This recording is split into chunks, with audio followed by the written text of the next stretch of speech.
भगवान बुद्ध एक गांव में उपदेश दे रहे थे। बुद्ध ने कहा कि क्रोध की आग में क्रोध करने वाला खुद भी जलता है और दूसरों को भी जलाता है। गांव के कई लोग बुद्ध के उपदेश बहुत ध्यान से सुन रहे थे। उन्हीं लोगों में एक बहुत क्रोधी व्यक्ति भी बैठा था। बुद्ध की ये बात सुनते ही वह गुस्सा हो गया और बोलने लगा कि बुद्ध, तुम पाखंडी हो। बड़ी बड़ी बातें करना ही तुम्हारा काम है। तुम लोगों को भ्रमित कर रहे हो। क्रोधी व्यक्ति लगातार बुद्ध का अपमान कर रहा था। वहाँ बैठे सभी लोग ये देखकर हैरान थे कि बुद्ध ये सब बातें शांति से सुन रहे थे।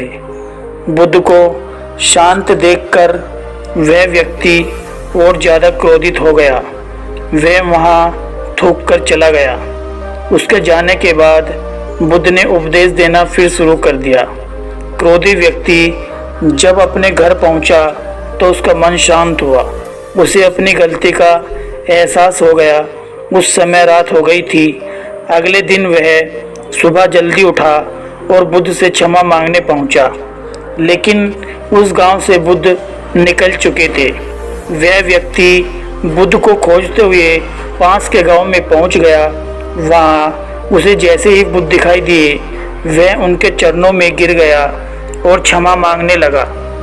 बुद्ध ने उस व्यक्ति से पूछा, तुम कौन हो और क्षमा क्यों मांग रहे हो? उस व्यक्ति ने बुद्ध से कहा कि क्या आप कल की बातें भूल गए? मैंने कल आपका अपमान किया था। बुद्ध ने कहा, बीता हुआ कल मैं वहीं छोड़ आया हूँ और तुम अभी भी वहीं रुके हुए हो। तुम्हें गलती पर पछतावा है। तुमने पश्चाताप कर लिया है। अब तुम निष्पाप हो गए हो। बुरी बातें याद करते रहने से हमारा वर्तमान बिगड़ जाता है, मन अशांत हो जाता है। इसलिए बीते हुए कल की दुख देने वाली बातों को भूलकर आगे बढ़ना चाहिए। क्रोध हमारा सबसे बड़ा शत्रु है। इससे बचना चाहिए, तभी जीवन में सुख बना रहता है।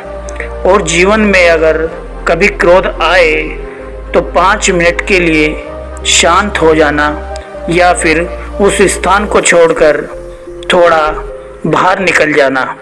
आप देखोगे जीवन में जब आपको क्रोध आ रहा था, कुछ समय बाद वह अपने आप शांत हो जाएगा।